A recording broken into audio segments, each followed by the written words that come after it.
All right, ladies and gentlemen, boys and girls, we are back for another Bokeh Podcast episode where we are helping photographers build sustainable businesses. And I am here with a brand new guest today for a very interesting topic, actually, Elisabeth Kramer. And Elisabeth, I have to already laugh at myself because we just, before I hit the record button, we were talking about how we overuse the word interesting, and I just used the word. Oh, very easy to do. It really is easy to do. Sometimes I listen to podcasts and hosts more specifically, and I hear the response to guests, and you can tell they're not actually in it. So they'll say a word like, that's interesting, and it's so flat and hollow.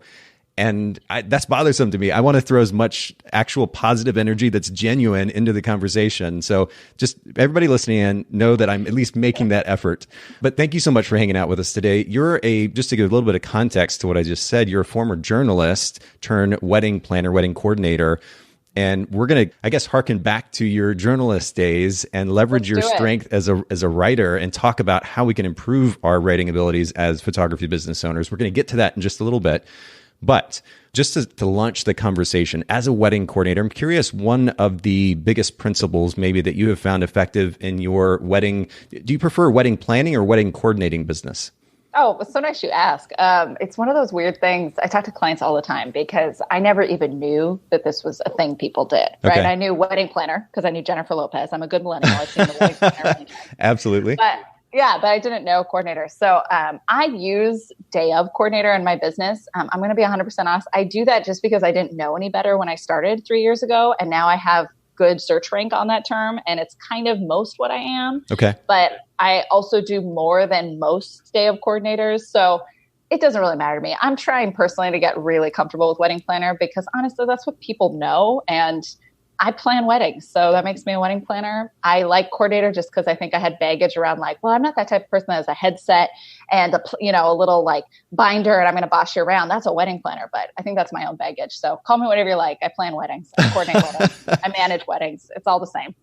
Well, I'm even looking at your website. And by the way, for everybody listening in, if you go to Elisabeth with an S, Elisabeth Kramer, Kramer.com, you can see Elisabeth's website and the subtext right underneath your name, Day of Wedding Coordinator. Pretty simple and straightforward brand position statement, which we'll get to as a topic here in just a second. But in your experience as a coordinator, what has been one of the principles that's made a biggest difference when it comes to providing a great client experience? I think with a client experience, I always think of my husband and myself. So I recently got married. Yes, I was a wedding planner planning her own wedding. But, my husband and I have been together long before my business. And whenever I started working with couples, I just thought about how we would shop, how we would make choices, the language we would look for, the tools we would use. And I use that throughout my business. And I think that has really influenced how I work with clients. It's definitely influenced how I find clients. So I feel like I'm always just like, what would we do? How would we buy the service? And so that really impacts all elements of my work. So really just empathy at the end of the day is what you're referencing. That's a much nicer way to say it. Yeah, empathy. What did that look like practically though? I mean, how do you infuse, hey, I had this experience or this feeling into the way that you have a conversation with your client or work with them on the day of the wedding? Well, two ways. I think probably the most like nuts and bolts way is reviews. From the very beginning of my business, I made it, even when I was just doing this as like total side gig, doing it on the weekends, was doing it for very mercenary reasons. I just always focused on reviews. So in the early days, that was Yelp. Now it's Yelp and Google. And just like really actively, when I worked with a vendor that I liked, after every wedding, I would write them a review. I'd let them know. And then I would ask, would you return the favor? And do the same, of course, with wedding guests who I connected with and with any couples I worked with. But through that, really built it up. And the reason I did that was because I know that whatever we buy as a couple, we look at reviews, whether it's where we're going to go out to eat or, a product that we're buying. I mean, it's how we shop.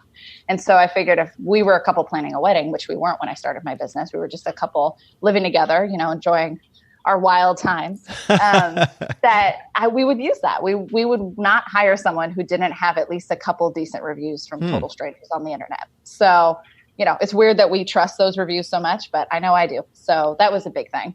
And then kind of the other way that it has really impacted my business is just, different people would probably tell you different things as far as their interaction with me, but I really just try and not hopefully this is okay to say here, but I really try not to bullshit people. Yeah. I feel that what I do is important. I think I bring value to the world. I think that I help people, which is my ultimate goal.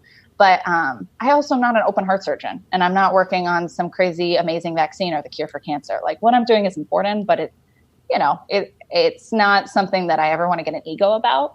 And I definitely never want to get an ego about it that hurts couples, and I think it's very easy in this industry to put your own needs ahead of people who really, at the end of the day, their mission hopefully is very simple. They just want to marry each other. Yeah. And they want to express their love in that way. In our society, marriage is a really clear way to express love. It's not the only way, but it's a clear way to do it.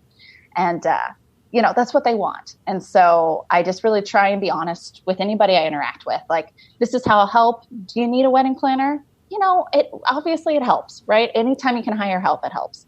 But can you do it yourself? Can we find other ways to do it? Can we find ways that make more sense for your budget? Sure. And I always provide those resources. So, that's why I have a huge gallery of like free resources. I shouldn't say huge. It's like 10 things, but it feels huge to me. Of like every tool I ever use, I make available for free. It's just an open Google Doc or a blog post. People can use it. And, of course, kind of the thing that's not said there is like, wouldn't it be easier if someone else did this for you? But, for a lot of couples, that doesn't make sense for them. So I want to give them the tools that they can do it themselves because they can. As long as they get married, they're married to someone they love, they've won at wedding planning. I believe that fundamentally. Well, and whether it's wedding planning or photography, I mean, there's so much, speaking of ego, there's so much conversation about the importance of what we do. And yet at the end of the day, the reality is not everybody makes enough money to just like fork out cash here and there for this extra service and that extra thing and this high-end photographer and that high-end coordinator. And so I love that you're, again, focused on adding value. I think that says a lot about you. And to this point about ego, how have you seen this play out from other coordinators or photographers? Just as an example of maybe how we shouldn't be behaving. It's so hard because, ego sneaks in so many things, right? Sure. And you have to have some amount of ego to run your own business, right? Because if you didn't, who would ever do this, right? You have to have some kind of ego to be like, I can do this. I have something. I'm worth people buying. A very topical thing that immediately came to mind is, right now, we're kind of in the middle of a lot of coronavirus stuff. And that obviously is impacting a lot of industries. It's really impacting my vendor community. And so I've seen, maybe it's not ego, maybe it's just people are scared, but I've seen a lot of different people, particularly wedding planners, who are like, making Instagram posts about how like, I'm not raising my rates for 2021. And it's like, oh, you're not profiteering, you're not spiking your prices because couples are scared and they're not sure what to do. So I found that really interesting. And I feel a little two-faced talking about it because I'm not going toe to toe with those people. I'm not blowing up their comments with like, this is horrible. And I understand why they're saying that. I think they're trying to be like, look, I'm here for you. I want to help. But I read that a lot as like, I'm not going to do this. It's the right thing to, it's like, obviously it's the right thing to do not to jack up your prices because people are scared and might move their wedding to 2021. Like that, I know we have businesses to run, but also come on now, it's not something to try and sell yourself. No, yeah. Well, there's a difference between adding value and virtue signaling. There's a distinct difference between the two. And yeah, you kind of see that going on if you jump on Facebook. And I'm just glad that you highlighted it. I think we'll leave that alone. It speaks for itself. But at the end of the day, the focus should be on adding value, which naturally translates to a better experience for our clients. And I've been encouraged by this idea even recently, just to, especially as you pointed out, in light of the coronavirus and maybe the extra time that we have right now in our day-to-day schedule, instead of sitting around worrying and wondering what's going to happen next, at the very least, the thing that we can control is how we spend our time. And with that time, hopefully we're putting even more effort into ways that we can add value to our clients now or potential clients in the future, to our business when we come out of this on the other side, whenever that happens. That enables us to, for any of us who like to feel some type of control, it enables us to feel some type of control because it's what we can have an impact on now, which beautifully can also affect our future. So let's set aside ego. Let's focus on adding value. I mean, we could cut the podcast off right there and we would have added enough value, I think, already. But I do want to keep going because something we talk about here a lot on the podcast is brand position. We already alluded to yours, or at least how it's stated on your website. But I know that there are a lot of so-called wedding planners or day of coordinators. You have a lot of competition, very similar to the photography industry. How do you create distinction between your business and the other planners or coordinators?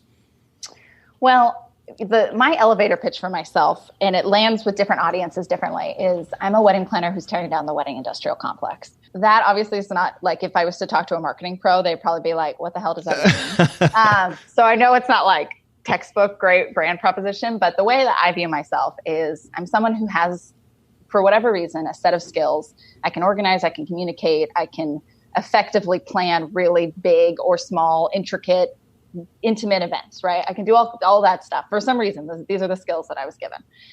What I want to do is, beyond helping couples achieve whatever wedding they want and to ultimately celebrate their love in whatever way they want, I want to create an industry where ideally they don't even need me, that they don't have to suffer all of what I call the toxic isms of our industry. Interesting. Because I find again and again, that couples are they're worn down by that. When I started my business, I thought I would be so cool. I thought I'd differentiate myself from the competition and do interviews with my couples. It was kind of my version of the newlywed game. And I was like, oh, look at me, award-winning journalist. I'll interview one partner on their own, and then I'll interview the other partner on their own. And then I'll use that and I'll create copy for a lot of couples have wedding websites. They can put it on their wedding website. Isn't this novel? Well, couples were kind of like, all right, cool, nice. I don't think anyone ever hired me for that. But I really liked it because I got to talk to them. But what I noticed, particularly when I was talking to straight couples, was I would talk to the bride and she would say things like, I feel so behind. I feel like I'm missing something. I feel like I just can't do it right. And these are terms that I feel, as a feminist and as just a person in the world, that if someone said that to me, if a woman said that to me about her job or her relationship or any other element of her life, those would be red flags. Those would be like, something is wrong here. Something is broken here. And I heard it again and again. Didn't matter the size of the wedding, the budget of the wedding, didn't matter who she was or what her relationship was like. And so that has really clued me in that something was broken here, and it wasn't the couple. And so I think what I bring with my work is I try and help those couples access that place of love and joy through my work as a planner. But I'm much more fired up about changing this whole industry so that future couples, whoever that might be, I may not even live to see the day, but hopefully couples within my lifetime don't have to worry about some of the things that couples I work with now have to worry about. And if you were to highlight one of those things, what comes to mind? Oh, like I said, there's so many toxic isms in the wedding industry. There's sexism, for sure. If anyone who's ever worked with a straight couple, how many times have, you've been to a venue walkthrough or you've been on an email thread, and for some reason, only the bride gets the messages. For some reason, her, male identifying partner has dropped off the CC line again and again. I was just at a walkthrough a couple of weeks ago. The person who ran the venue would only look at the bride. First off, where else in the world does that ever happen? You're buying a car, buying a house. It's always the opposite as a straight couple. So you see that all the time. You see it with ageism. How many times do we see photos of young, happy, healthy people who get married, and those people do get married. I'm fortunate to have been one of them. But a lot of people who aren't that also get married, and they deserve to be recognized. So, in all the ways that all the isms of our society, I feel like they really manifest in weddings. And I think, unfortunately, they're not paid attention to in this industry because it's just a wedding. It's just fun. What's the big deal? And as someone who does them, there's a lot to pay attention to here. And there's a lot of ways we can help couples better navigate this space. Well, and speaking of, you mentioned to me before we got started, you have a podcast called the Teardown Podcast. I do my itty bitty baby podcast. Well, and your position statement, if you will, is in the bio there. It says a podcast for wedding vendors who've had enough. So I'm assuming this is what you're alluding to. Yes. Like I said, like my whole wedding industrial complex thing, I based on my audience, I can go full 10. I can get on that soapbox and preach all day. I try and keep it around a 3 or 4 for general polite conversation. But yes, the teardown is where I allowed myself to really creep up higher, 8, 9 levels, sometimes 10. And my whole concept for it, because, I'm a journalist by trade and probably always will be in some part of me, is I just love to talk to people about cool things they're doing. And I'm very fortunate that I know a lot of people who are doing really cool shit in the wedding industry. That particular first season was mainly Portland, Oregon vendors, because that's where I'm based. But since then, I've connected with a ton of people all over the country who are doing really cool things to celebrate love and to help couples get married and just make some positive change in the world. And so the podcast is for vendors. I did it that way because I found that there are 1 million podcasts for couples. And when I say couples, I think everyone knows I mean straight white brides, because that seems to be the only people who listen to podcasts about weddings. Who knew? Because there's definitely not a lot of options for anybody else. But I focused on vendors. So I really wanted vendors to feel like you're not alone, you're not isolated. There are other people doing this work. This work is hard. This work often does not make as much money as other work, but we're here, we're doing cool things, and we want to connect with you. And then I ended with an actual couple who I helped get married last year. And that was just super fun because they're just a great couple, but also it was fun just to talk about like, hey, we lived it, we survived it. This is what we hired. This is what we looked for. This is how we made our choices. This is, in their experience, they actually had fired their first photographer. So they talked about like why they made that choice, how difficult that choice was. So overall, super cool, fun project. And I hope to do it again. Well, and we're going to make sure to link to it in the show notes. If everybody listening in goes to podcast.com, Haley puts together show notes for each episode. We'll make sure to link to the podcast there. And of course, your Instagram as well. Thanks, Haley. I appreciate that. Shout out to the Teardown podcast. Talk to me about time. I mean, as a business owner and relatively newlywed, managing, I mean, and I know you've been in this relationship for a while, but juggling a business and a relationship, and then of course, many elements of your life can be a bit challenging. Is there a particular tip, technique, trick of sorts for time management that you can recommend to our listeners? Well, I'm a total weirdo in that I love a type of computer game called a time management game. I'm hopeful that there are people listening who are like, hell yeah, Diner Dash. So I don't know. I've always loved to manage time. Really? So okay. I'm very weird in that way, which is probably why I never thought I'd be a wedding planner. But if you look at like the Venn diagram of skills that I had to bring to the world, they overlap a lot with journalism, and turns out they overlap a lot with wedding planner. So, how do I manage time? I'm pretty regimented. I'm definitely an early riser. I definitely try and stick to a regular routine in the morning. I have found just personally that I have the most active brain power in the morning.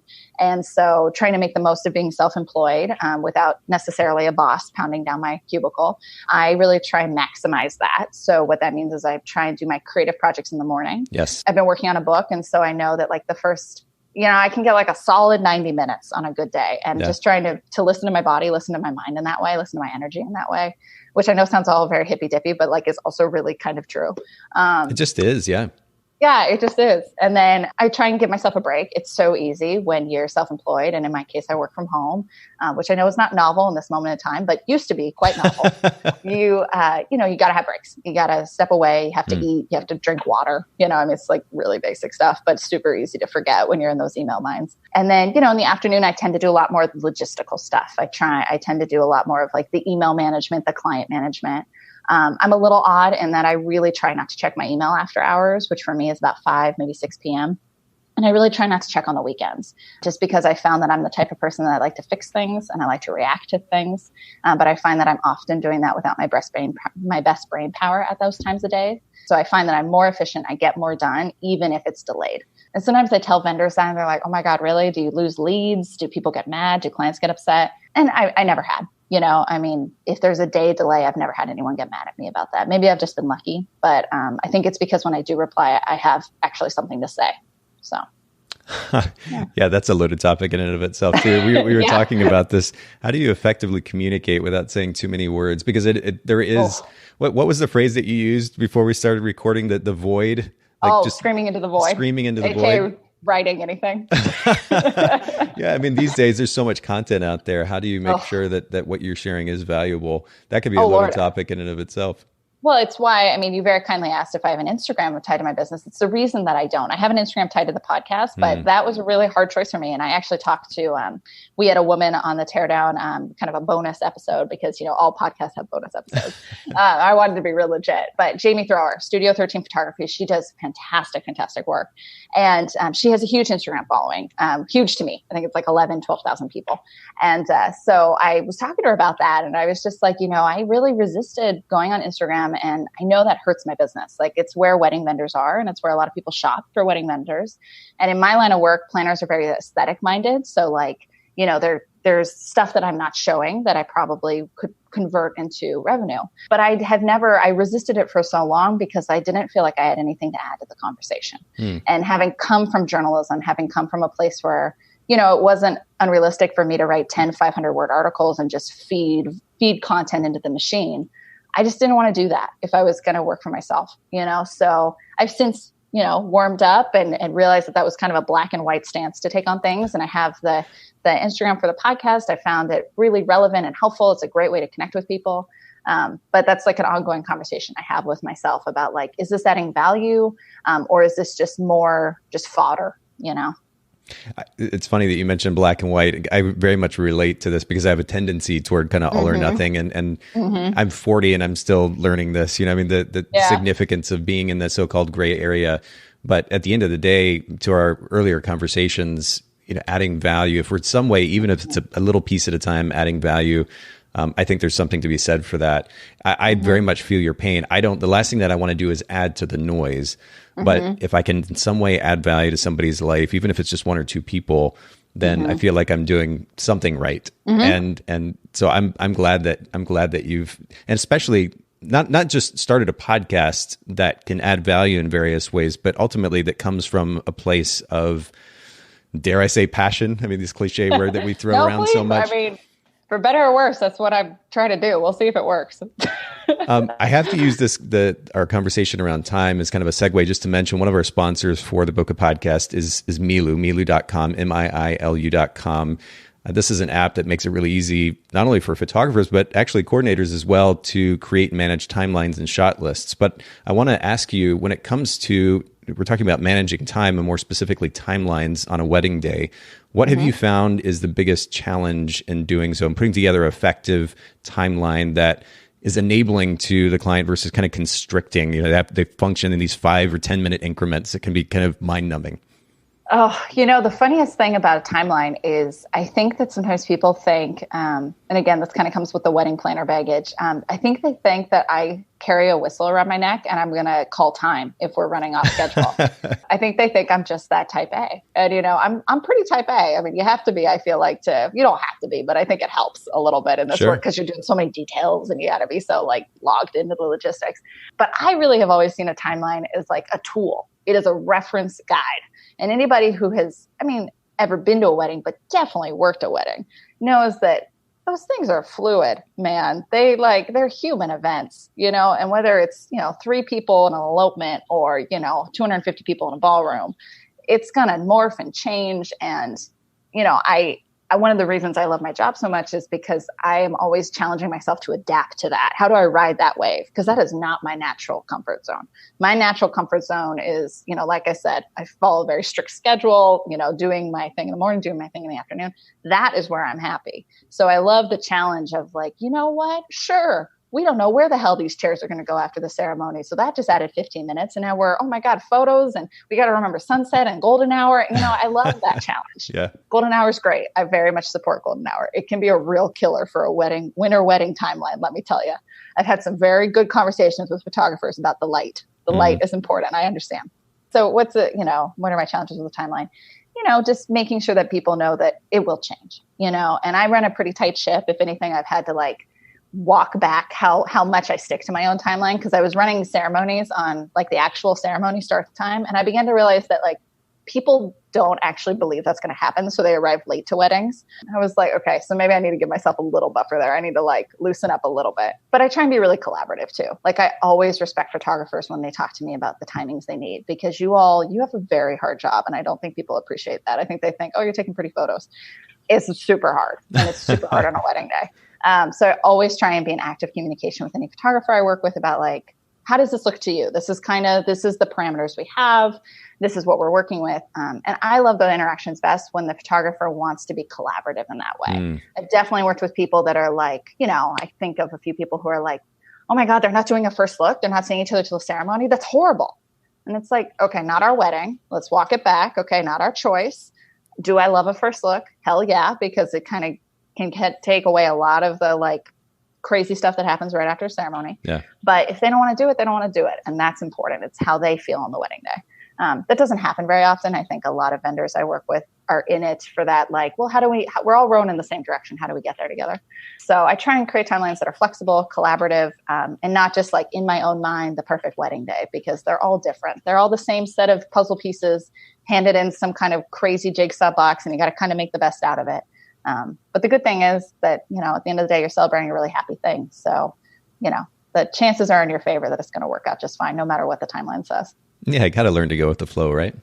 You gotta. I mean, that's why we're all gathered here today, right? We're not gathered here today to, blow whistles and worry about 30 seconds or a quarter of an hour or whatever. We're here to just experience and have fun and celebrate things that, are really hard to find in day-to-day life. Joy, love, celebration, community. I mean, we talk about these words, but a wedding really makes them happen in my experience.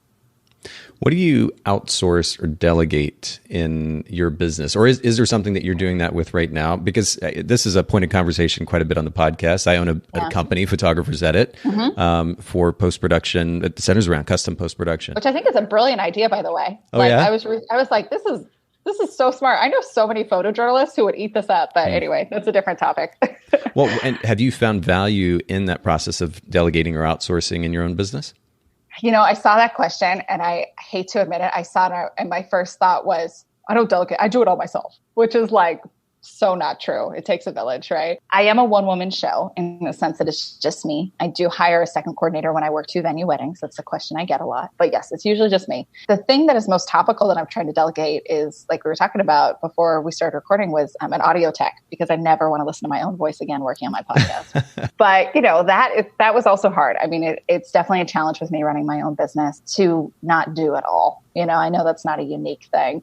So I saw that question and you asked that question and I'm just kind of like, I need to do more of that. I need to sit down and actually figure out what I can delegate, because I think right now, it's not that I'm doing too much, but I think there are probably things that other people could do better. And this is a very active conversation in my head right now, because I'm in a place with my business that I get a lot of leads that I can't turn into paying clients. I don't say that to brag. It's actually a horrible problem to have. But I have thought for a long time, do I need to hire somebody? Do I need to hire a second coordinator? Like, that's how a lot of planners scale their businesses. And I'm sure you can relate, of just, you hire a bunch of mini yous that go out and then you can do 3, 4, 5 weddings on a weekend. And that's where you're talking about, okay, this is like a big time business. And I've really hesitated to do that because again, it's going to sound like I'm just so great, but it's not that. It's just that, like, I do things for weddings that I don't even understand why I do them. And so can I expect someone who, let's be honest, I probably couldn't pay that much and I would really want to offer benefits, but it's never going to be a super great benefits package. Can I expect them to stand in the middle of a field at 9:00 at night and wash dishes with a garden hose? I don't even know why the hell I did that. Why would I expect someone who's on my payroll to do that? So this question of delegation, I want to do it. I really do. I just don't know how yet effectively. So people have suggestions or books. I'm all ears. Shoot Elisabeth messages at her Instagram account, right. Teardown Podcast. Yeah. And my email is all over my website too. It's just my name at elisabethkramer.com. So yeah, hit me up. I love suggestions. So. It can be a really challenging thing. I mean, honestly, and of course, the irony is I own an editing company that's about delegation or outsourcing, and yet I'm still finding a challenge in it. Working, for example, with Haley. Shout out to Haley who's listening as she's editing this podcast now. Haley, where are you? I think Elisabeth needs Haley too. That's right. But the process of learning how to communicate what it is that you want. We're used to being in our own head, communicating with ourselves. We make sense to ourselves, at least part of the time. And trying to take that and translate it to language that somebody else who processes the world in a different way understands effectively enough for them to go do that thing at least, 75, 80% the way that we would. That's a big challenge. It's a learning curve. And I'll be the first to say I'm still working on it. So I empathize with you very much, Elisabeth. Oh, yeah, I know. Sometimes I'm like, what is this thing inside of me, this black hole of giving that I just feel like I have to fill with helping people? I kind of wish it wasn't there sometimes, because particularly right now, like, a lot of my clients are understandably really scared and we're really not sure what to do. There's a lot of anxiety. I mean, and for the first time, in my professional career, I don't have a plan. I can't go to a couple and be like, I know how to plan a wedding in a pandemic. I don't know how to do this, and I've been just like driving myself insane, driving my husband insane, driving our cat insane, like just trying to like, how do I help these people? How do I help? And, I would love if I could have like a whole board of people that I could talk to about that. But like you said, everybody does it their own way. And so I'm just always trying to find ways to support people in the way that they're helping other people, because I don't have it figured out. And Lord knows I wish I did. But, I think if we all do our part, that has to add up eventually. It has to, right? So. Well, and you mentioned to me ahead of time a resource or two that you had put together on your blog. Can you just kind of give that a shout out for a second here? Sure, we'll make sure to link to that in the show notes too. Yes. When Corona came to town in my part of the world, in Portland, Oregon, and, I want to acknowledge this has been a reality for millions of people long before it came to my home. But as I think is is what happens. It comes to your city and you're like, oh my God, this is a big deal. So the first thing I decided to do too was I just kind of defaulted to like a resource article. So I was being inundated with like really solid resources, both for couples, so people actively planning a wedding, and also for vendors. And I was just like, I need a place to put all of these things. So I started with wedding vendors because I'm really interested in how to better support that particular community. I think we're a super fascinating community, both with people who do really cool things. We're small business owners. We're often like small outfits. We work in like a really kind of weird sector of the service industry. So, I was like, how do I support this community? So I started creating a resource article of like different articles that were going up in my city, like certain resources that are being here. Out of that came a Zoom call. So, we're, for the foreseeable future, we're doing these calls every Tuesday. It's just like a really easy place for people to hang. I'm going to have some guest speakers come on, kind of things like that. So it started with the vendor one. And then I had a section of it that was like all for your couples. Like if you have couples that are reaching out to you, things you can point them to. And that was like another 1,000 words. So I decided just to break that into its own article. So I have just a resource link of everything I've encountered that's helpful for couples. So it's a lot of links to places like Offbeat Bride or Catalyst Wedco, A Practical Wedding, as well as kind of a mix of like email templates. Both there's a planner out of New York, Meg Hotchkiss of, I think it's Lover Events, LVR Events. She created some really good templates for couples to send, and planners to really any vendor, I suppose, to other vendors and to guests. I added to that and created one if you straight up cancel your wedding, and also just like an email or text template of like, we don't know what the hell we're doing, please use this, So anyway, those are like living documents that I actually was updating right before our call because everything's changing so much in real time. So yeah, so those are my 2 articles. Hopefully they're not relevant by the time people listen to this. I hope everyone's like, lol, coronavirus. But if they are, they'll be there and they'll be as updated as I humanly can make them.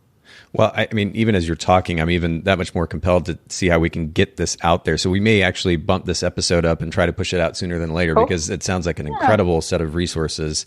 And we'll make sure to put those in the show notes. Everybody listening in, again, bokehpodcast.com. I do have one more question before we jump into some of your advice on writing, which it would have been easy to kind of just segue into that. But I am curious, though, I mean, as a writer, what is it that you read? And more specifically, is there a self-help or business book that you have found particularly compelling in the last 2 or 3 years? And actually, I'm really interested now that I think about it, because a lot of business books, and for that matter, self-help books, you have like 80% fluff and then 20% actual, helpful and practical, actionable information. You're probably even more critical than I am being a writer. I'm so curious to hear what comes to mind. Like, what's been a really great book for you? It's kind of like, I don't want to say personality flaw, but something I'm really trying to work on, that I am a nonfiction writer who really doesn't like to read nonfiction. Okay. And I used to say it was because, oh my gosh, it's too close to home. But you know what? There's some really good nonfiction books out there, particularly when you're an entrepreneur. So ones that I've used, one that comes to mind right away, Mike Michalowicz, Profit First. I haven't read his other stuff, but the Profit First book, my husband actually recommended it. And I was like, oh, okay, But, it's like, okay, this is about money and having a lot of questions about money in my business. And that was super, super helpful. So I recommend that. That's not really self-help as much as just practical information, how to pay yourself, which I think, obviously is important. I have to interject because, I mean, the reality is, I think a lot of photographers, I know it was one of my biggest weaknesses was financial management as a photography business owner. We don't think about it. I don't know if it's not that we don't think about finances enough. We just don't think about it in a helpful way or in a practical way. We're not necessarily proactive about it. And, the notion that we might actually be thinking about profit first is just... no, it's important. Oh my gosh. It's how the world works. As much as I'm up here being like, wedding industrial complex, help love, couples matter. I got to make money too. Yeah. So, that's the perpetual struggle. And right now it seems really real of like, how do I make money and also look at myself in the mirror? I mean, again, this is not a unique Beth Kramer problem. This is a human problem. But yeah, no, I'm all for people getting paid for what they're worth. And I'm all for people drawing a paycheck, drawing a profit from their business. It makes you do better work, I think, if you're not like paying couples to go to their own wedding, which I definitely did for far too long. So, but yeah. And I just wanted, you mentioned about photographers. I want to give a huge shout out. I have said this and I don't know if it's like actually an okay thing to say, but I am perpetually amazed. I think photographers are like the type of wedding vendor that actually is out there doing like like it's always a workshop, or like if I see a cool talk or like a training, it's always a photographer behind it. And I asked Jamie, I think I asked her on the episode that she came on, I was like, what is it about you photographers that you're like out there like hustling as far as like workshops and new programs and things? And oh no, it wasn't Jamie. It was another photographer I talked to, Rachel Brookstein. And she said, oh, it's just because we don't know what we're doing. And I was like, oh, well, you're faking it well, because there's whole genres of other wedding vendors that it's not that we don't know what we're doing, but like you don't see planners out there running like these huge, like multi-international conferences and all this type of stuff. So anyway, I don't know what y'all are doing, but I'm trying to do it more myself. Yeah. Shout out to those entrepreneurial minded photographers, I guess, huh? Yeah. You were starting to mention Brene Brown. Was that another book? Yes. Is there a particular book of hers that you like? I've only read one, Daring Greatly, I want to say. Did I get that right? Yeah. Okay. Yeah. So I feel so silly. Everybody knows that book, and here I'm messing up the title. I read this book on a recommendation from my therapist. Shout out to therapy. But I read it the month that I got married. And it was very relevant for me as I was reading it, because it was just like, this whole idea of vulnerability. And I wrote about this in my own book. It's just like, I didn't know vulnerability was a thing that you could be like living. I thought it was almost like I don't know, maybe an emotion, or I had never thought about vulnerability, I guess is the quickest way to say it. And so this book, in my opinion, is really about vulnerability, and how do you make peace with vulnerability and use this to just open yourself up to greater and better, and how do you dare more greatly by being vulnerable? And that concept kind of blew my mind, which I think is not anybody who's encountered Brene's work, like I know her, Mrs. Brown's work, would know that, or like would probably have a similar revelation. And I think it's really changed how I work with clients, because as a planner, I really pride myself on like always knowing the thing. I always know the solution. I always know how to put out the fire. And, I'm not going to lie, I still really try and put up that front, because I think it's what people hire me to do. And I think a lot of times I can sincerely, authentically do it. I do have answers. I do have solutions. I try and be a very positive force in their lives. But I also am trying to be more honest with couples, particularly during coronavirus, of just like, this is a shitty situation, and let's just acknowledge that I don't have great answers for you, and just trying to be more honest and vulnerable about that, because I do believe kind of the thesis of Daring Greatly is, that's when you're strong, is when you're vulnerable. So that's been a big one for me too. And I have another book of hers I need to read, but I've been dabbling with fiction because I'm trying to escape from reality right now. But I need to go back. I need to go back to nonfiction. I know. Thanks for speaking of honesty and transparency and vulnerability. Thanks for that.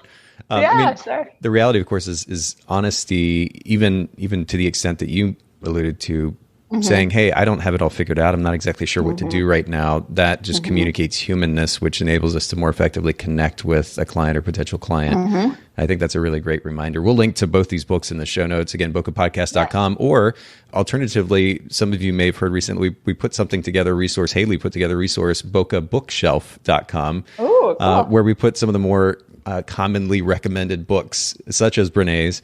And so for those of you listening in, if you're looking for a book to read, especially while you've got some extra downtime, go take advantage of that, bokehbookshelf.com. But I want to get into the kind of meat of our conversation about writing. Photographers simply aren't writers, at least not in most cases. And, I'll be the first one to say I'm guilty in that regard. But especially when it comes to writing blog posts, I mean, the tendency that we have, blog posts or even just social media posts, the tendency that we have to be repetitive, kind of just say the same thing over and over and over again, just for the sake of putting content out there to get the client's images out there. I mean, this is a tendency that many of us have. What would you say, though, aside from maybe repetition, what are 2 or 3 things that you see as potential problems when, whether they're photographers or other entrepreneurs, are trying to blog, that they potentially hurt the reader's experience and ultimately the entrepreneur's effort at trying to get their brand out there? One quick note on repetition, because I think there's kind of this general feeling of, well, if I do a blog, I have to do it regularly. It's like eating my vegetables. I have to do it 3 times a week, or how often do you eat your vegetables? Yeah, but I have to do it regularly. And I don't know. Maybe it's because I am so on this self-employment kick of like, if I'm going to run my own business, I'm going to do it the way that I want to do it. If I'm going to opt out of a matching 401k and a super sweet benefits plan, what I get out of that is I get to do what I want, and I get to do it within reason, right? Lots of caveats there, but this is what I tell myself. So I, like with anything, it's like I write something on my blog when I feel I have something to say. And right now I feel like I have a lot to say. And if anything, I've been worried that I'm saying too much. But, there've been whole stretches of months where I didn't really have anything to add to that conversation. I didn't have anything. So, again, I think I'm a big proponent of regular training. I'm a runner. I believe in showing up and just doing the thing, even when it's hard. But I think sometimes people psych themselves out, and particularly a small business owner. They're just like, oh God, I don't have time to write a blog post every day, so is it even worth it? Anybody who's ever read any self-help book will tell you it's just about trying the thing. Right. And if you psych yourself out before you even tried the thing, that's when you lose, So just a quick note on repetition, because I hear that a lot. And I've been doing this new thing. I had enough kind of people in my community, in the vendor community in Portland, come to me and be like, hey, I want to write a blog. And I know you write, I know you're a journalist because that's all you ever talk about. Would you be willing to do this for me? And, the first couple of times that happened, I was like, oh, plate's full. I don't want to do it. And then I realized that was, again, talking about egos, kind of my ego, my sense of, when you're a journalist, you have a byline, right? Like, oh, it's my byline. It's my words. And then I realized that it was just very self-centered, and also really cutting me off from to be about money about it, a way that I could also make money in my business. And I'm always trying to think of ways of new products, new services I can offer that have value to people, but also that I can continue to grow my revenue. So I was like, I'm going to try this. So I started to ghostwrite blogs for vendors. And the reason I mention that is not to hawk the service. So of course, please email me. But because I thought this would be really hard. I thought like, oh, these people can't write blog posts because they have nothing interesting to say. Yeah, that's not true. I get these people on the phone and they pretty much write the blog post on the phone call, and I mean, I'm not going to lie. I definitely put work in, I polish things up, the grammar, copy editing, all that. A lot of times it's exactly what they're saying to me. And I thought the first time I did this, like, oh, that person's just like really articulate. But time and again, I've worked with, photographers. I've worked with a woman who makes rings with couples. I've worked with like a huge variety of different people. They are telling me what they should be writing. So I think my biggest advice for anyone, and, I think sometimes with photographers, there's this feeling of like, well, the way that I add value, the way that I tell my story is through photos, it's through visuals, and words are not visuals. Just brain dump. Just totally write it. If writing feels weird, if the sitting at the computer is what's scary, the big blank page, record yourself, and then transcribe it. You can even there's lots of cheap transcription services online if even the idea of transcribing is mind numbing. And I think you'll be surprised at how good you are at talking about your work. So, I would just recommend that. Well, and if I can add further context to this too, because I'm curious to get your take. I guess when I think about repetition, a lot of it is the fact that photographers don't necessarily feel like they have to write a blog post a day. It's more they photographed the client this weekend, and then they're going to photograph another one next weekend, and then they have to put out a blog post for each, and maybe a couple social media posts. And you see so many social media posts, for example, that start off with, "I'm so excited to let you know that," dot, dot, dot. So interesting. And so, yeah, exactly. Yeah. So I guess in that context, it's not so much. Well, I mean, I guess in a way they do have to write for the sake of putting their clients' work out there, for the SEO benefits on their website. The list goes on potentially, but in that context, in many cases, weddings are kind of the same story over and over again. Totally. I guess if you dig a little bit deeper, then you could find a more interesting story. Is that maybe where you would start, or what do you suggest? Well, speaking specifically to photographers, what I have found is, I think every photographer, it seems like, that's such a broad statement. Let me walk that back. What I mean by that is there are probably photos that you think of when you think of like, that was a really good wedding. Right. There's a photo, there's a series of photos, maybe there's a couple, there's a situation that you're like, wow, I really nailed it. And what I recommend to people is go to that, right? Go to that. Another way I put this is maybe it's your cocktail hour story. What story do you tell your friends over drinks when they're like, hey, so how's work? How's your wedding season? Did you do any crazy weddings recently? We all get those questions, right? Go to that. And that can feel really counterintuitive because people are like, oh, but gosh, I really got to do that SEO article, right? I really got to write 8 ways to smile authentically in a wedding photo. And there's a lot of value to that, because SEO, I know we all live by the algorithm gods. I get it, but I also think that the thing that is going to give you the most energy when you write it is the thing that you already are excited to talk about. So, rather than maybe thinking about every gallery of wedding photos, which I in no way envy photographers who have to upload all that, the page load time alone scares me. But, think about which one of those weddings that you've done in the past month or past year, which one are you most excited about, and start there. And it very, very well be the wedding that, on the surface doesn't have the most SEO. It doesn't have the most sex appeal, perhaps. It's the thing that maybe you're like, oh, nobody's going to care about this. But because you're so excited about it, because of whatever nugget, that's going to come through in your writing. And the example that comes to mind is I was working with a photographer on ghostwriting some of her blog posts, and she had a long list of ideas. I think like a lot of people, she had been writing all these notes, and anytime she came up with an idea, and I looked at them, it's probably 12 or 15 ideas. And I said, okay, which one of these do you like the most? And not to toot my own horn, I knew which one it was going to be because I knew this woman, Marissa Solini Photography, great photographer in Portland. And she said, oh God, I really like this one about love languages. And for those who aren't familiar, there's this idea of 5 love languages. It's how you give and receive love. And I said, yeah, that's it. That's the one. And she's like, well, what about all these ones about like waterfalls? What about all these ones about like 8 cool spots in Portland to have your photos? And I said, those are good. Those are bread and butter. Those are solid SEO articles. And you could probably add a lot there. You got a lot of great photos. But this love languages one, I've never heard that angle. And yeah, is someone out there Googling love languages at my wedding? Probably not. But what they are trying to find is how do I look good and authentic in wedding photos? And her angle was really interesting. She works with a couple to see how they give and receive love through a love language. And then she has them do those things. Wow. And so it loosens people up. So anyway, it's just like, I think people kind of stop themselves. They cut themselves off the path because they're like, oh, this is not the thing that I've seen other people publish. You don't want to publish the thing that other people have published. That's where you win, right? That's what Google's going to serve, is if you're offering something that's unique and adds value to people, in my opinion. Well, we're going to have to try to find that article too. I'm going to text Marissa right after this and be like, get that live. Yeah, that sounds so compelling. What an interesting, like you said, an interesting angle to go about it. But there are a couple of things that came to mind as you were talking. One, you talked about start with one image, and photographers have a tendency of posting many images in a blog post, sometimes to just a kind of mind-numbing extent. These 7,500 images in a blog post. I'm like, what's the point? That's a whole conversation in and of itself. But what if, let's just kind of put it out there, and speaking of doing things a little bit differently, what if they were to only push one image from each wedding out there and tell the story behind it? I love it. Rather than starting with, I'm so excited to share so-and-so's pictures with you. It was a beautiful wedding day. And, kind of robotically drone on, versus have a story behind an image. And then I guess to go along with that, I'm curious to get your thoughts on this. What if during the pre-wedding interview, because many, if not most photographers have some type of interview in place, they learned a little bit more detail beyond just what's the schedule of the wedding day and what type of shoes is the bride wearing. They learned a little bit more about the family, and then they can tie that story into one of these images that they choose to push onto the blog.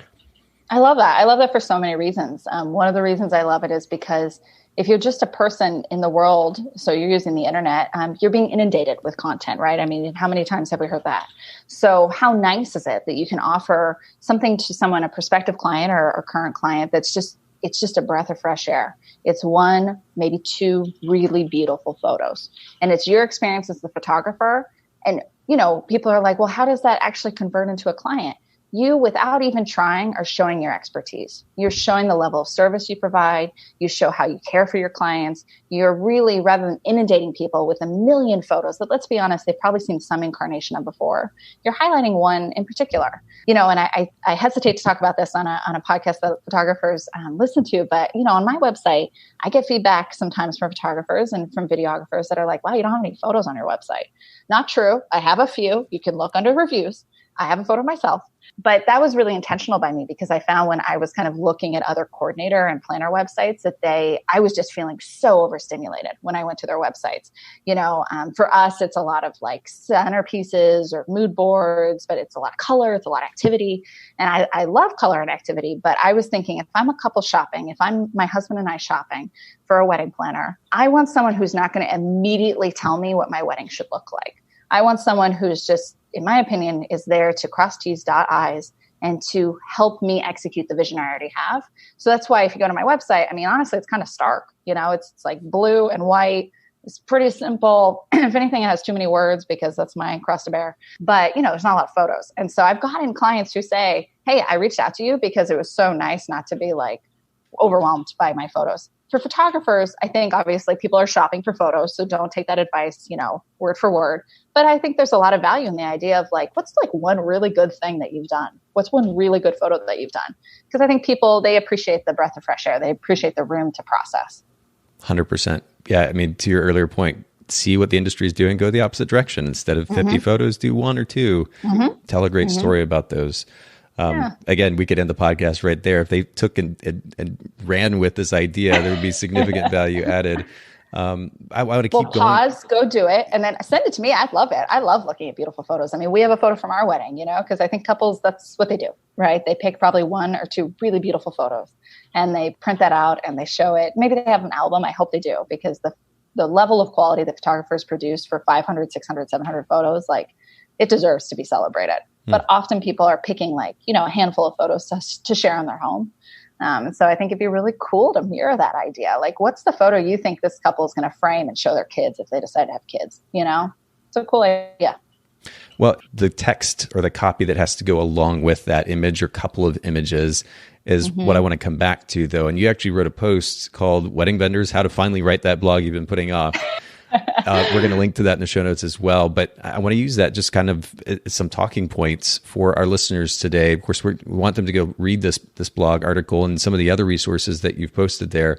But first of all, you shared 5 kind of general guidelines as to how to better approach writing a blog post. You started with something that I think you alluded to earlier, which is start with a story that you tell your work friends. Can you expound on that idea a little bit?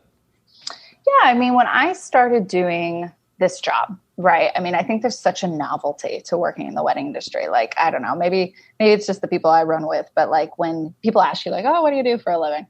And you're like, oh, I'm a wedding planner. I'm a wedding coordinator. They're like, oh. And I usually get 2 responses.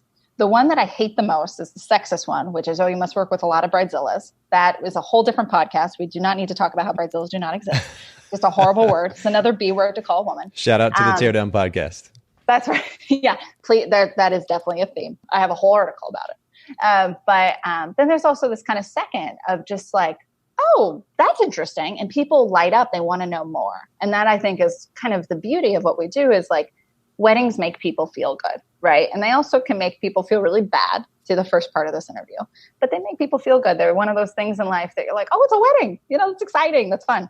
And so I think that every vendor, whether you've worked one wedding or maybe you only quote unquote second shot, whatever it is, if you feel new, or maybe you've done 300 weddings and you're just a wedding factory and you do them all the time. You have stories. You have stories from those days.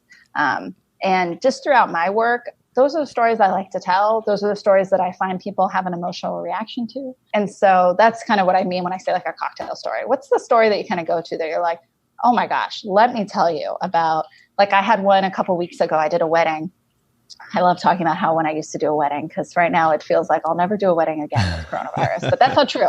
I did a wedding a month ago. A couple had a surprise mariachi band. They had a bunch of friends that this couple had really wanted to have a mariachi band, bride and groom. The bride, her mom was from Mexico, her grandma was from Mexico. And so she really identified with her Mexican heritage and she'd really wanted a band. And she'd wanted to surprise her groom with it, but they didn't have the money. But her friends found out about this wish and they arranged it. And so they had reached out to me because they knew I existed. And they said, Beth, how do we do this mariachi band? And I said, we're going to figure it out. And so on the wedding day, the lead friend kind of handed me a wad of $500 cash, which is actually not unusual. People hand planners cash and checks all the time. But it was a lot of money. So I'm stuffing that in my bag. And then this 8-piece mariachi band is coming in the front door of this. They got married in a sports bar. So it's like a very tiny lobby. It's not very private. And the couple, they were doing toasts. And the friends were like, we want to do the last toast. And then we want you to cue the band. And I said, okay. So they do their toast and, they kind of look at me and I signal to the band and they all line up, they start playing. And then the lead trumpet player comes around the corner and they're all playing. And I watch the couple and the bride's just burst into tears. The groom throws his hands to his face.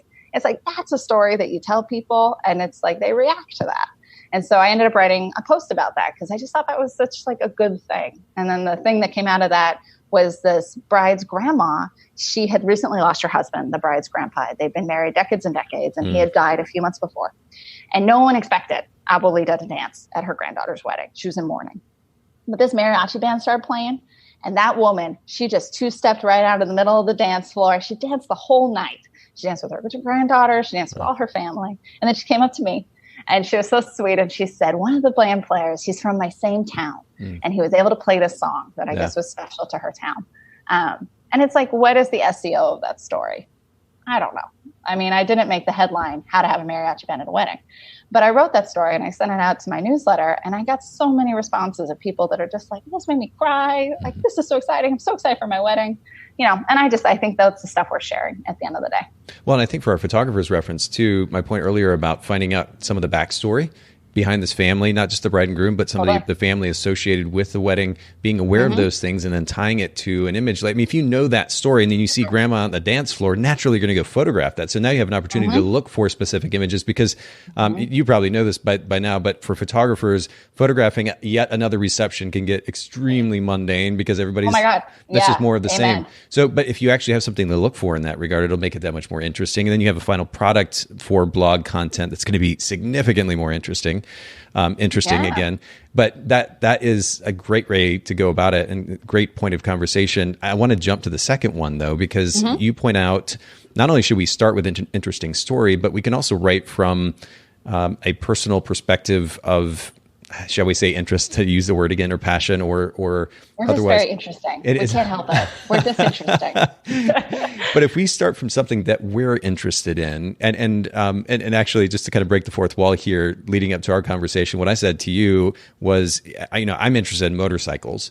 So if I somehow tie motorcycles into this blog article, what's the chance that that's going to be interesting to my audience? How do you make what you're interested in also interesting to other clients?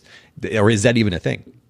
Oh, I think it's totally a thing. I think it totally is. I mean, I'm not going to lie to you. I don't think you should go run out right now and write 12 articles about, the coolest, latest new motorcycle tech or whatever it might be, like the gear I have to have. If you want to, there's lots of publications that will take that. But for weddings.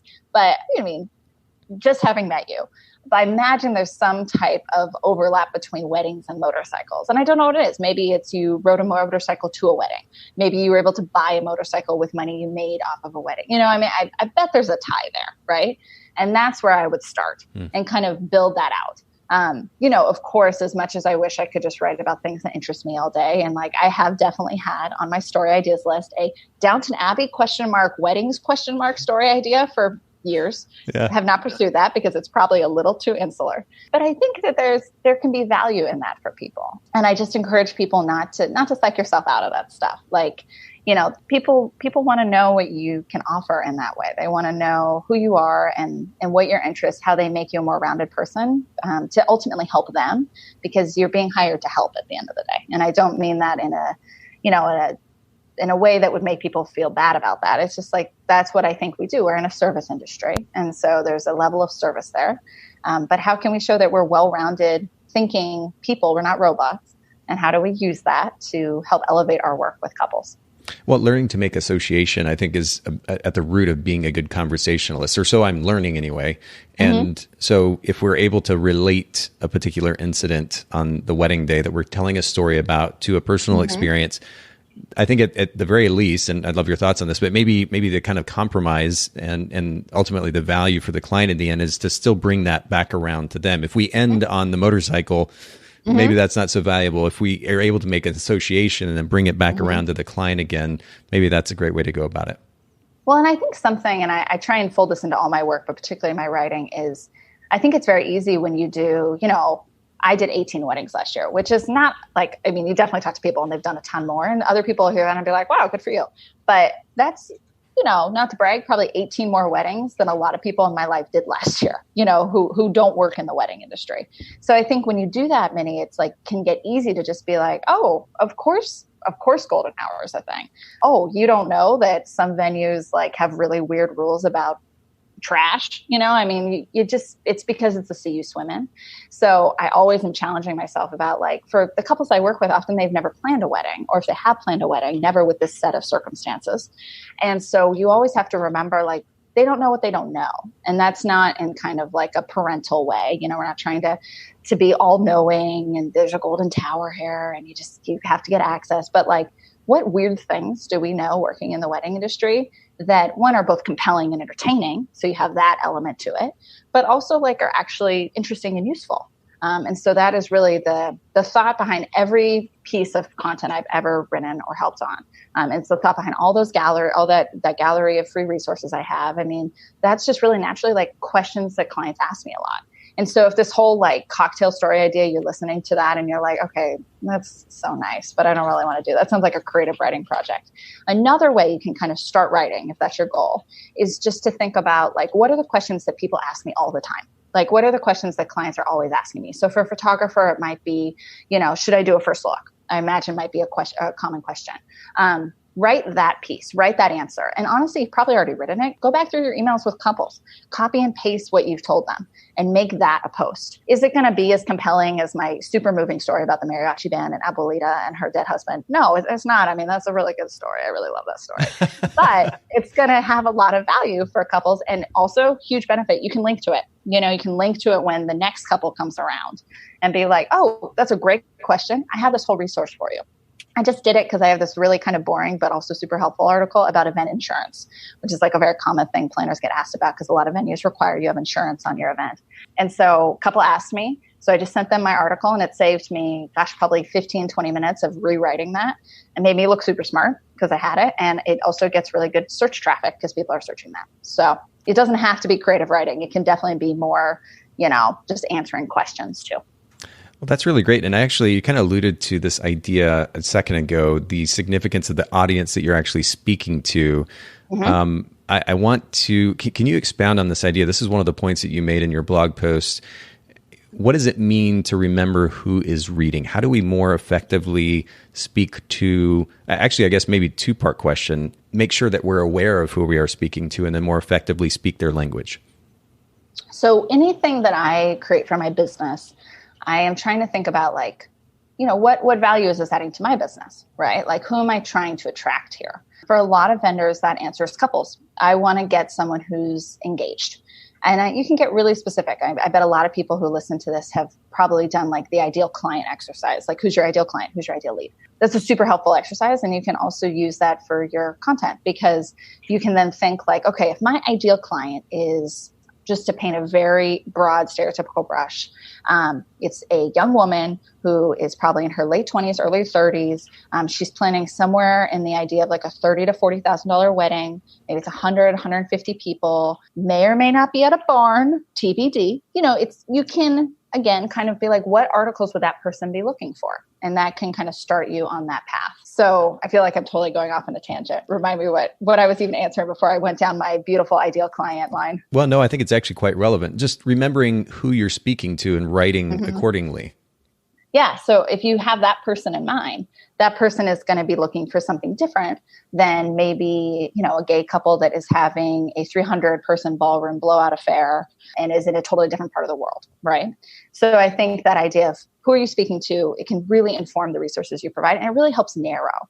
Like sometimes I read a lot of blogs, just in general, but particularly on other vendor sites that are trying to talk to everybody.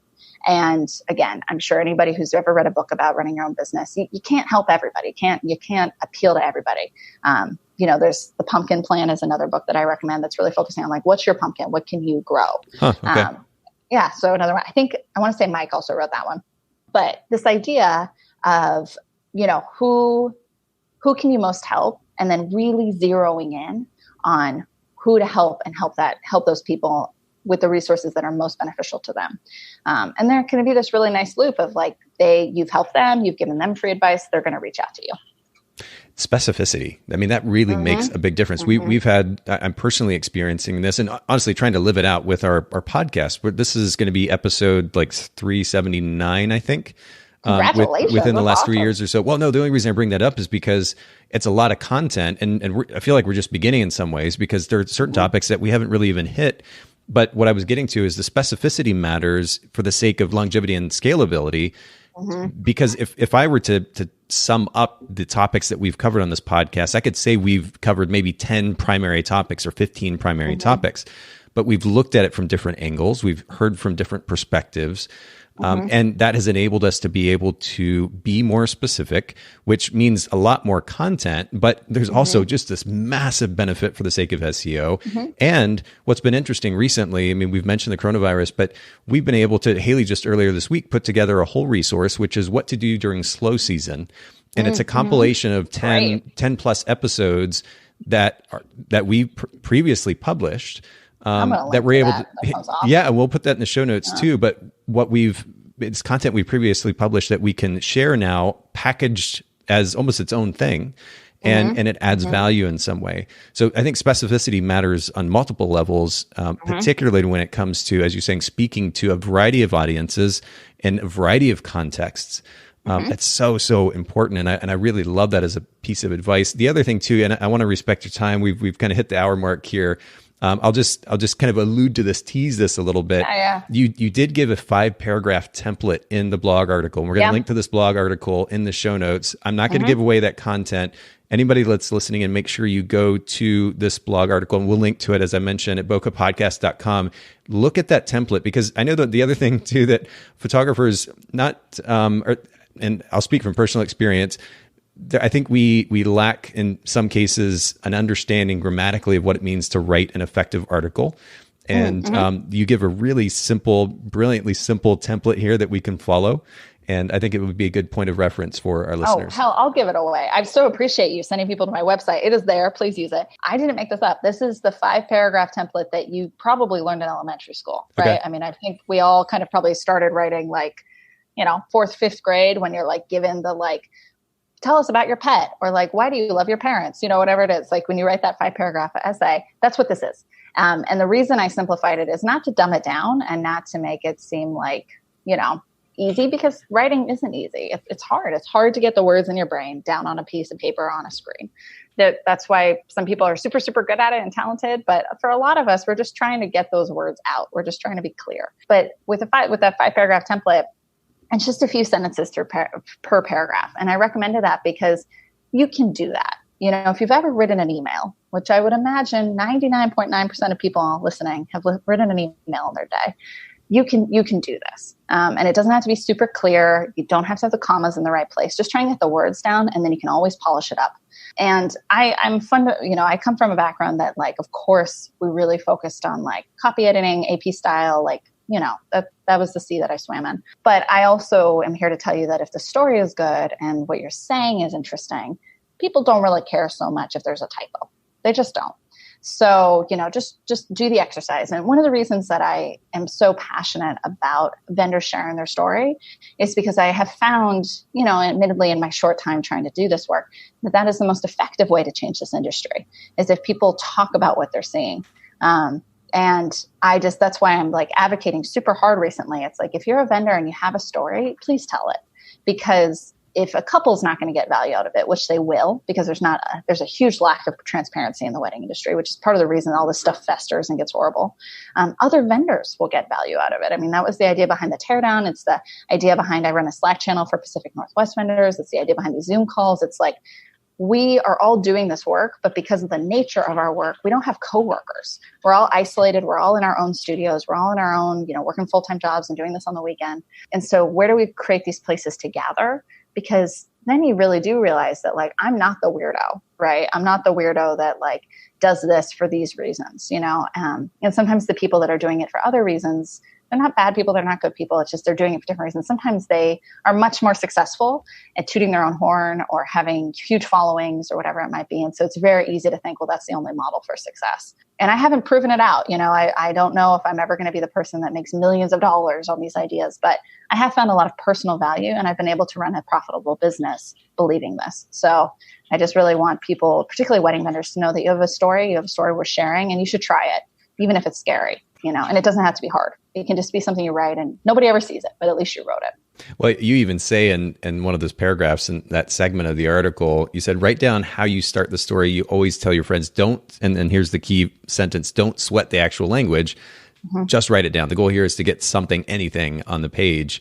That's a good reminder. You mentioned being perfectionist earlier. I'm the same way. And it's been such a good exercise for me as of late to just put out even more content. I don't want to add to the noise, to the chaos out there. At the same time, I know that I'll tend to hold back, and as a result, potentially hold back in value that somebody might benefit from if I'm always overthinking the process. So put it out there, adjust, pivot if necessary, but do the thing. I think at the end of the day, we just need to do a lot more, certainly within context, certainly with a bit of thought, but just do. Because we have a tendency as artist types and perfectionists to overthink things a bit. Well, and I'm a big believer in minimal viable product. So this idea of like, what's the easiest, quickest, and often for me, cheapest way that I can do this and still get value out of it. And that kind of bootstrap mentality, I mean, it informs all my work. If you listen to the teardown, please ignore all the horrible audio glitches. I did it through very free software and very limited talents and skills.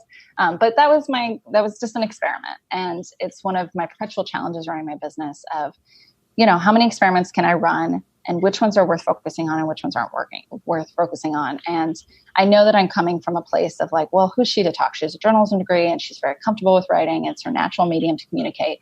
I know all that. And so this is going to be easier for me than it's going to be for you, and I want to value that. If you handed me a camera, the photos I would take would be really, really bad. But I still think that because, you're literate, because you've read, because you've written, because you write emails, because we communicate all of the time through text, through emails, through Instagram posts, you can do this. You can do it. And is it going to win a Pulitzer? Probably not. But is it going to help someone and maybe land you a client, and at the very least give you a resource? Yeah, it can definitely do that.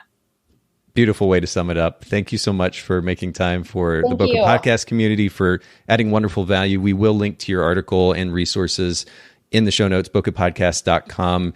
Everybody make sure you go follow Elisabeth at Teardown Podcast, listen into her show, and then, of course, at Elisabeth Kramer with an S, KRAMER.com. And again, we'll put that in the show notes. Thanks again, Elisabeth. Oh, thank you. I love to talk about this stuff, so thanks for the opportunity. Thank you so much for listening to the Bokeh Podcast. Will you let us know what you thought by leaving a review of the podcast in the Apple Podcast app? And I'd love to hear from you personally with your thoughts about the podcast and suggestions about future topics and guests for the show. My email is nathan@photographersedit.com. The Bokeh Podcast is brought to you by Milu, the simplest way for photographers and coordinators to collaborate on shot lists and timelines for weddings, parties, and other amazing events. Visit Milu, MIILU.com. This podcast is also brought to you by Photographers Edit, custom image editing for the professional photographer. Visit photographersedit.com.